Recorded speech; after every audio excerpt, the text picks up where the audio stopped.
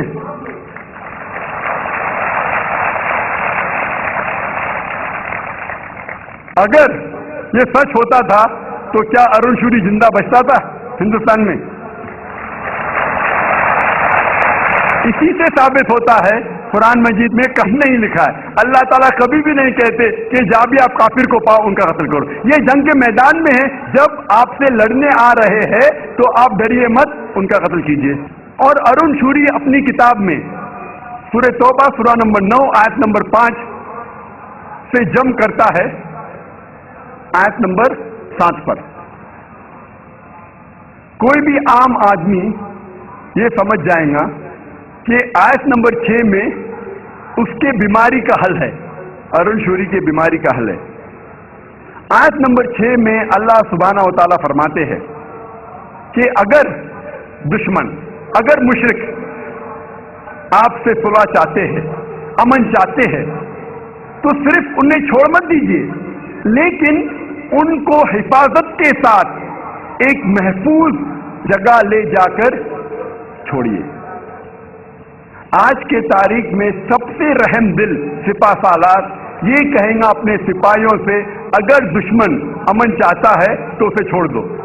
لیکن یہاں اللہ تعالیٰ فرماتے صرف چھوڑیے مت, ان کو حفاظت کے ساتھ ایک محفوظ جگہ پہ لے جا کر چھوڑیے. اور جتنے بھی آیت آپ دیکھیں گے قرآن مجید میں جہاں لکھا ہے کہ جنگ کے میدان میں کافروں کا قتل کرو, اس کے فوراً بعد لکھا ہے کہ امن اور بہتر ہے, صلح اور بہتر ہے, پیس از بیٹر. یہ ایک دوسرا طریقہ ہے جو میڈیا استعمال کرتی ہے اسلام کو بدنام کرنے کے لیے. تیسرا طریقہ, میڈیا اسلام کے بارے میں ایسی چیزیں بیان کرتی ہے جو اسلام میں موجود ہی نہیں ہیں.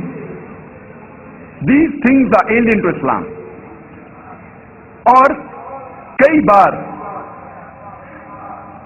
میڈیا یہ کہتی ہے کہ اسلام انسانیت کے لیے زحمت ہے, اور کئی بار میڈیا اسلام کے تعلیمات کو ایسے طریقے سے پیش کرتی ہے, یہ تعلیمات اسلام میں موجود ہے لیکن اس طریقے سے پیش کرتی ہے جیسے یہ انسانیت کے لیے ایک مسئلہ ہے, یہ انسانیت کے لیے زحمت ہے.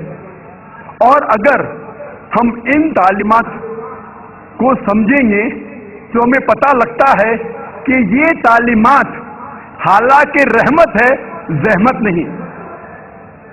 یہ مسئلہ نہیں ہے, انسانیت کے مسائل کا حل ہے. مثال کے طور پہ میڈیا کہتی ہے مسلمز آر فنڈامنٹلسٹ, مسلمان بنیاد پرست ہے. بنیاد پرست کی معنی کیا ہے؟ What is the meaning of the word fundamentalist?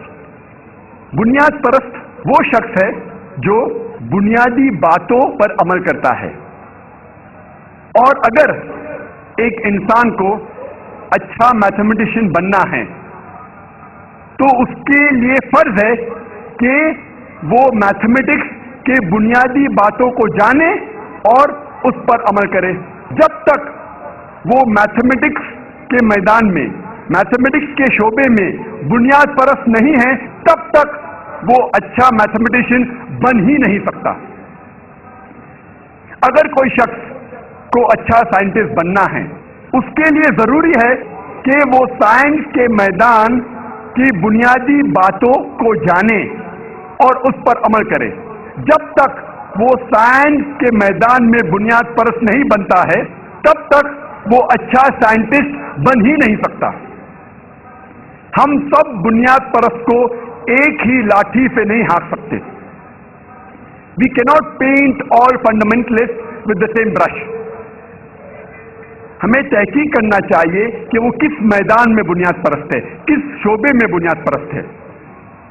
مثال کے طور پہ اگر کوئی شخص بنیاد پرست چور ہے, اس کا پیشہ ہے چوری کرنا, وہ شخص معاشرے کے لیے اچھا انسان, وہ ایک اچھا بنیاد پرست نہیں ہے.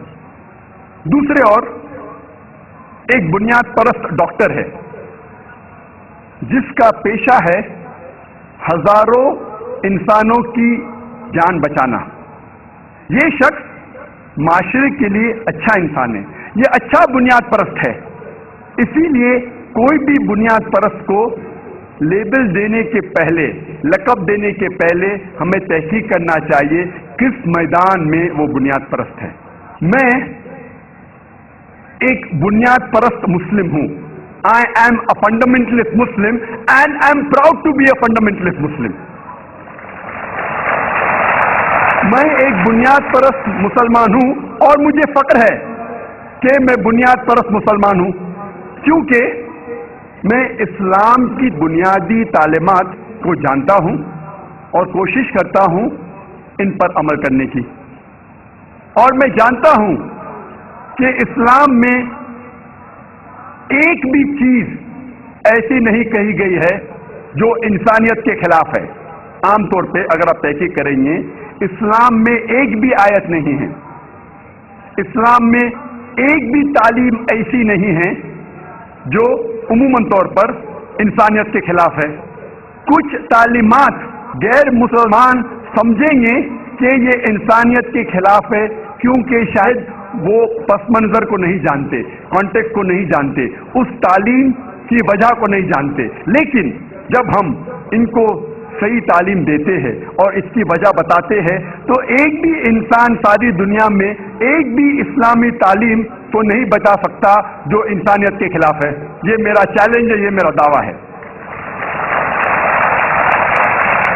جب ہم آکسفورڈ ڈکشنری پڑھتے ہیں بنیاد پرست کے معنی کے لیے, اس میں لکھا ہے کہ fundamentalist is a person who strictly adheres to the fundamentals اور ڈاکٹرائن آف اینی ریلیجن. بنیاد پرست وہ شخص ہے جو کوئی بھی مذہب کے بنیادی باتوں یا اس کی کتابوں پر عمل کرتا ہے پختگی کے ساتھ, اسٹرکٹلی. لیکن جب ہم ریوائز ایڈیشن پڑھتے ہیں آکسفورڈ ڈکشنری کا, اس میں لکھا ہے کہ fundamentalist is a person who strictly adheres to the fundamentals اور doctrines of any religion especially Islam. Revise Oxford dictionary میں لکھا ہے کہ بنیاد پرست وہ شخص ہے جو پختگی کے ساتھ کوئی بھی مذہب کے فنڈامنٹلز, بنیادی باتوں یا اس کی کتاب کو پختگی سے عمل کرتا ہے, خصوصاً اسلام. یہ الفاظ خصوصاً اسلام, اسپیشلی اسلام جوڑا گیا ہے ریوائزڈ ڈیفینیشن میں آکسفورڈ ڈکشنری کے. جب بھی آپ یہ لفظ بنیاد پرست سنیں گے فوراً آپ کے ذہن میں آ جائے گا مسلمان, اور آپ کے ذہن میں آئے گا مسلمز آر ایکسٹریمسٹ, مسلمان شدت پسند ہے. میں کہتا ہوں میڈیا سے آئی ایم این ایکسٹریمسٹ, میں شدت پسند ہوں. I am extremely kind, I am extremely loving, I am extremely merciful, I am extremely honest. میں شدت پسند ہوں, میں انتہا ایماندار ہوں, میں انتہا دیالو ہوں, میں انتہا محبت کرتا ہوں, میں انتہا حق پسند ہوں. میں پوچھنا چاہتا ہوں کہ کوئی بھی انسان مجھے یہ ثابت کر سکتا ہے کہ انتہا ایماندار ہونا غلط ہے؟ یہ قرآن مجید میں لکھا ہے. ہم آدھا ایماندار نہیں ہو سکتے, ہمیں پورا ایماندار ہونا چاہیے. We can be partially honest. جب ہمارا فائدہ ہے تو ہم ایماندار ہے, نہیں تو ہم بے ایمان ہیں. قرآن مجید میں لکھا ہے کہ آپ کو ہمیشہ پورا پورا ایماندار ہونا چاہیے. اسی لیے میں کہتا ہوں کہ آئی ایم این ایکسٹریمسٹ, میں شدت پسند ہوں, لیکن اس شدتوں کو پسند کرتا ہوں جو انسان کو صحیح راستے پہ لے کے جاتے ہیں. انسانیت کے لیے رحمت ہے نہ کہ زحمت. اکثر ہم دیکھتے ہیں کہ مسلمان گھبرا جاتے ہیں اور کہتے I am not a fundamentalist, میں بنیاد پرست نہیں ہوں, میں شدت پسند نہیں ہوں. وہ گھبرا جاتے ہیں. میں کہتا ہوں ٹرن دا ٹیبلز اوور, بازی کو پلٹو. کب تک آپ ڈریں گے؟ اور ساری دنیا میں میں ہمیشہ کہتا ہوں کہ میں بنیاد پرست ہوں، میں شدت پسند ہوں، اور جب تک آپ بنیاد پرست نہیں ہوگے تب تک آپ اچھے مسلمان بن ہی نہیں سکتے۔ اگر سارے انسان اس دنیا میں بنیاد پرست مسلمان بن جائیں گے تو انشاءاللہ دنیا میں امن ہو جائے گا۔ جب میڈیا کہتی ہے اسلام انسانیت کے لیے زحمت ہے، حالانکہ اگر آپ تحقیق کریں گے اور صحیح طریقے سے اسلام کو عمل میں لائیں گے تو اسلام انسانیت کے لیے رحمت ہے۔ جو میڈیا کہتی ہے کہ یہ فنڈامنٹلسٹ لوگ پرابلم کر رہے، مسئلہ کھڑا کر رہے انسانیت کے لیے، حالانکہ اگر ہر انسان فنڈامنٹلسٹ مسلم بنیاد پرست مسلمان بن جائے گا تو انسانیت کے سارے مسائل حل ہو جائیں گے۔ اگر ہر انسان ایک ایکسٹریمسٹ مسلم، ایک انتہا پسند، شدت پسند مسلم بن جائے گا ہر انسان، تو انشاءاللہ دنیا میں صرف امن اور سلامتی رہیں گی۔ میڈیا کہتی ہے کہ مسلم آر ٹیررسٹ، مسلمان دہشت گرد ہے۔ میں کہتا ہوں کہ ہر مسلم کو دہشت گرد ہونا چاہیے۔ Every Muslim should be a terrorist. دہشت گرد کی معنی کیا ہے؟ دہشت گرد مطلب اگر کوئی انسان دوسرے انسان کے دل میں دہشت پیدا کرتا ہے تو اسے کہتے ہیں دہشت گرد۔ مثال کے طور پہ جب بھی کوئی چور پولیس کو دیکھتا ہے تو اس کے دل میں دہشت پیدا ہوتی ہے، تو اس چور کے لیے پولیس دہشت گرد ہے۔ اسی طریقے سے ہر چور جب مسلمان کو دیکھتا ہے تو اس کے دل میں دہشت پیدا ہونا چاہیے۔ جب بھی کوئی آدمی بلاತ್ಕಾರ کرتا ہے اور مسلمان کو دیکھتا ہے اس کے دل میں دہشت پیدا ہونا چاہیے۔ جب بھی کوئی انسان غلط کام کرتا ہے اور مسلمان کو دیکھتا ہے اس کے دل میں دہشت پیدا ہونا چاہیے۔ اس پس منظر میں، اس کانٹیکسٹ میں ہر مسلمان کا فرض ہے کہ وہ دہشت گرد بنے۔ قرآن کی آیت ہے سورہ انفال میں، سورہ نمبر 8 آیت نمبر 60 میں، کہ ایسے لوگ جو معاشرے کے خلاف ہے، انسانیت کے خلاف ہے، ان کے دل میں دہشت پیدا کرو۔ میں جانتا ہوں کہ عام طور پہ دہشت گرد اسے کہتے ہیں جو ایک معصوم انسان کے دل میں دہشت پیدا کرتا ہے۔ اس کانٹیکسٹ میں، اس پس منظر میں کوئی بھی مسلمان، کوئی بھی معصوم انسان کے دل میں کبھی بھی دہشت نہیں پیدا کرنا چاہیے۔ صرف وہ لوگ جو انسانیت کے خلاف ہے، مثال کے طور پہ چور، بلاತ್ಕಾರ کرنے والے انسان، ان لوگوں کے دل میں دہشت پیدا کرنا چاہیے۔ اور کئی بار ہم دیکھتے ہیں کہ ایک کام کے لیے دو القاب دیے جاتے ہیں، وہی شخص وہی کام لیکن دو القاب۔ مثال کے طور پہ ہندوستان کو آزادی ملنے کے پہلے تقریباً 60 سال پہلے انگریز اس دیش پہ حکومت کر رہے تھے۔ کئی ہندوستانی اس دیش کے آزادی کے لیے لڑ رہے تھے۔ یہ لوگ کو انگریز گورنمنٹ کہتی تھی کہ یہ دہشت گرد ہے، دیز آر ٹیررسٹ، لیکن ہم عام ہندوستانی ان لوگوں کو کہتے تھے دیش بھکت، پیٹریوٹ۔ وہی شخص وہی کام، ٹو ڈفرنٹ لیبلز، دو القاب۔ اگر ہم برٹش حکومت، انگریز حکومت کے نظریے سے واقف ہے اور مانتے ہیں کہ ان لوگوں کو ہندوستان پہ حکومت کرنے کا حق تھا، تو ہمیں ماننا پڑے گا کہ یہ لوگ دہشت گرد تھے۔ لیکن اگر ہم عام ہندوستانی کے نظریے سے واقف ہے اور مانتے ہیں کہ انگریز ہندوستان میں تجارت کرنے آئے تھے، انہیں ہم پہ حکومت کرنے کا کوئی حق نہیں، تو ہم مانیں گے یہ لوگ دیش بھکت تھے، پیٹریوٹ تھے، فریڈم فائٹرز تھے۔ اسی لیے کوئی بھی لقب دینے کے پہلے ہمیں تحقیق کرنا چاہیے کہ کس وجہ سے وہ آدمی جدوجہد کر رہا ہے، لڑ رہا ہے. اور آج کی پریس کانفرنس میں حیدرآباد کی پریس مجھ سے یہ پوچھ رہی تھی کہ مسلمان ہمیشہ ٹیررسٹ کیوں ہیں؟ تو میں نے ان سے کہا کہ برٹش حکومت، انگریز حکومت 60-70 سال پہلے بھگت سنگھ کو ٹیررسٹ کہتی تھی.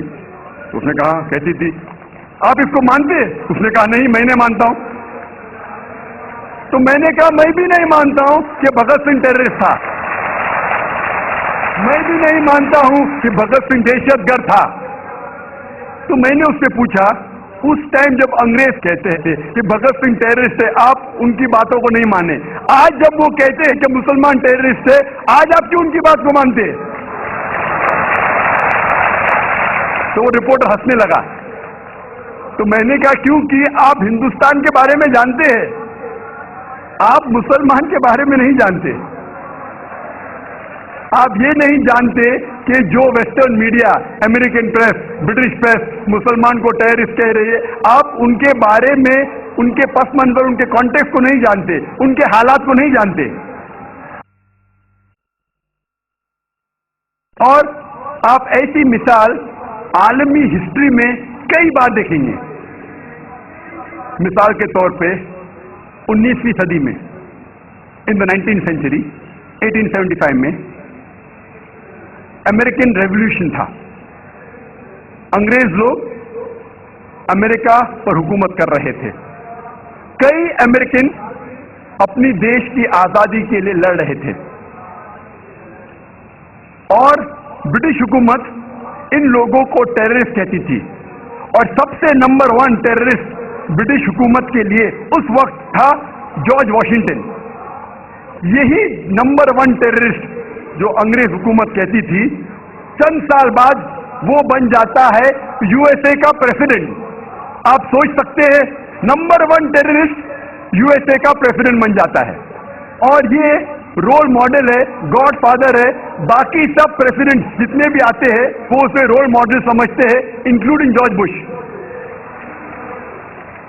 آپ سوچ سکتے ہیں، ٹیررسٹ USA کا پریزیڈنٹ، سب سے پہلا پریزیڈنٹ، اور یہ رول ماڈل ہے باقی سب پریزیڈنٹ کے لیے.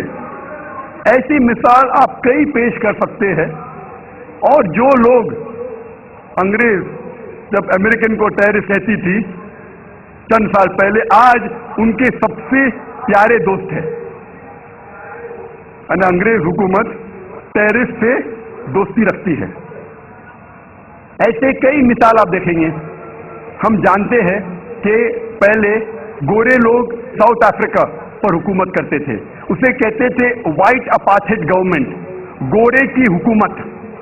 اس وقت یہ حکومت نے نیلسن منڈیلا کو پکڑ کے 25 سال سے زیادہ رابن آئلینڈ میں قید رکھا تھا، اور کہتی تھی ساؤتھ افریقہ کا ٹیررسٹ نمبر 1 ہے نیلسن منڈیلا. جب ساؤتھ افریقہ کو فریڈم ملتا ہے، فوراً بعد یہ ٹیررسٹ نمبر 1 کو رہا کیا جاتا ہے اور اس کو بنایا جاتا ہے پریزیڈنٹ آف ساؤتھ افریقہ. اور چند سال بعد یہی شخص نیلسن منڈیلا کو ایوارڈ ملتا ہے نوبل پرائز فار پیس. آپ سوچ سکتے ہیں ٹیررسٹ نمبر 1 کو کچھ سال بعد ملتا ہے نوبل پرائز فار پیس. ایسا نہیں کہ وہ پہلے دہشت گرد تھا اور اس نے کچھ برا کام کیا اور بعد میں سدھر گیا اور انسانیت کے لیے اچھا کام کیا. وہی کام کے لیے جسے اسے ٹیررسٹ کہا جاتا تھا، اسی کام کے لیے اس کو ملتا ہے چند سال بعد نوبل پرائز فار پیس.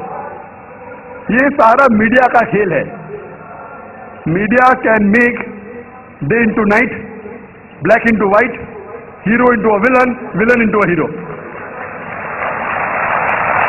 رات کو دن کر سکتا ہے میڈیا. چور کو ہیرو بنا سکتا ہے، اچھے کو برا بنا سکتا ہے، برے کو اچھا. کون سا میڈیا پاور میں ہے اس طریقے سے اس کو لقب دیا جاتا ہے.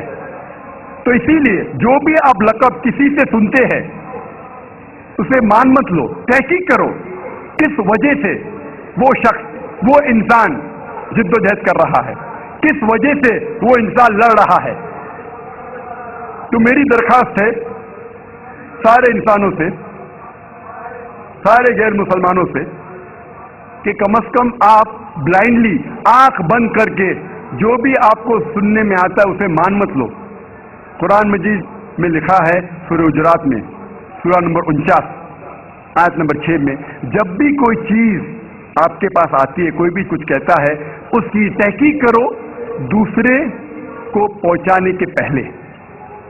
اگر ایسے ٹیررسٹ جو لوگ انسانیت کے خلاف ہے، ان کے دل میں اگر دہشت پیدا کرنے والے لوگ، ہر انسان اگر صحیح مسلم ٹیررسٹ جس طریقے سے قرآن کہتا ہے کہ جو لوگ انسانیت کے خلاف ہے ان کے دل میں دہشت پیدا کرو، اگر ہر انسان ایسا اسلامک ٹیررسٹ بن جائے تو زحمت دنیا سے مٹ جائیں گی، صرف رحمت رہیں گی، صرف امن رہیں گا۔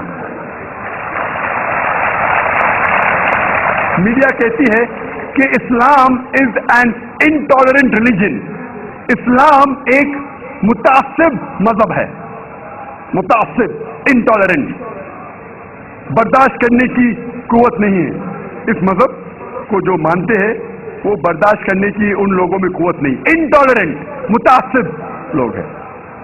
میں کہتا ہوں Islam is intolerant towards dishonesty, towards crime, towards injustice. It is intolerant towards victimization, towards racism. اسلام متعصب ہے، متعصب ہے ڈسآنیسٹی سے، بے ایمانی سے، متعصب ہے ریسزم سے، متعصب ہے کرائم سے۔ جو آج کے معاشرے، جو ویسٹرن میڈیا ہے، جو ویسٹرن معاشرہ ہے، مغربی تہذیب جو سمجھتی ہے اچھا ہے اور ہم سمجھتے ہیں وہ غلط ہے، برا ہے، ان چیزوں سے متاثر ہے ہم۔ جو وہ سمجھتے ہیں کہ ان کے لیے فائدہ مند ہے، ہم سمجھتے ہیں یہ سوسائٹی کے لیے، معاشرے کے لیے بری چیز ہے۔ مثال کے طور پہ اسلام انٹالرنٹ ہے، متعصب ہے ڈرگ ایڈکشن سے، متعصب ہے الکوہولزم سے، متعصب ہے کرائم سے، متعصب ہے پورنوگرافی سے، پروسٹیٹیوشن سے، ایڈلٹری سے، فورنیکیشن سے، زنا سے۔ جو مغربی تہذیب سمجھتی ہے انسانیت کے لیے اچھا ہے شراب پینا، ڈرگ لینا، پورنوگرافی، پروسٹیٹیوشن، زنا کرنا، جو مغربی تہذیب سمجھتی ہے اچھا ہے، ہم ان چیزوں سے متاثر ہے۔ Islam is intolerant to the evils of society. اگر ہر انسان اس طریقے سے انٹالرنٹ رہے گا، انشاءاللہ اس دنیا میں امن رہے گا۔ جو میڈیا کہتی ہے کہ انسانیت کے لیے مسئلہ ہے، حالانکہ یہ انسانیت کے لیے حل ہے۔ اکثر ہم دیکھتے ہیں سارے مذہب اکثر اچھی باتیں سکھلاتے ہیں، لیکن اسلام اچھی باتیں سکھلانے کے علاوہ ایک طریقہ بتاتا ہے کس طریقے سے اس کو معاشرے میں عمل میں لا سکے۔ مثال کے طور پر ہر مذہب یہ سکھلاتا ہے کہ چوری کرنا غلط ہے۔ ہندوازم کہتا ہے چوری کرنا غلط ہے، عیسائیت کہتی ہے چوری کرنا غلط ہے، اسلام بھی کہتا ہے چوری کرنا غلط ہے۔ لیکن اسلام میں یہ کہنے کے علاوہ کہ چوری کرنا غلط ہے، حرام ہے، اسلام میں ایک طریقہ بتایا گیا ہے کس طریقے سے معاشرے میں چوری کو مٹایا جا سکتا ہے۔ اسلام میں ایک سسٹم ہے زکوٰۃ کا۔ ہر امیر شخص جس کے پاس 85 گرام سونے سے زیادہ بچت ہے، اس کے لیے فرض ہے کہ ہر قمری سال وہ 2.5% اس بچت کا خیرات میں دے، زکوٰۃ میں دے۔ اگر دنیا کا ہر امیر انسان اپنی بچت کا 2.5% خیرات کرے، زکوٰۃ میں دے، غریبی دنیا سے مٹ جائیں گی، کوئی بھی انسان بھوک کے مارے نہیں مرے گا۔ اس کے بعد اسلام سکھلاتا ہے، اللہ تعالیٰ فرماتے ہیں سورہ مائدہ میں سورہ نمبر 5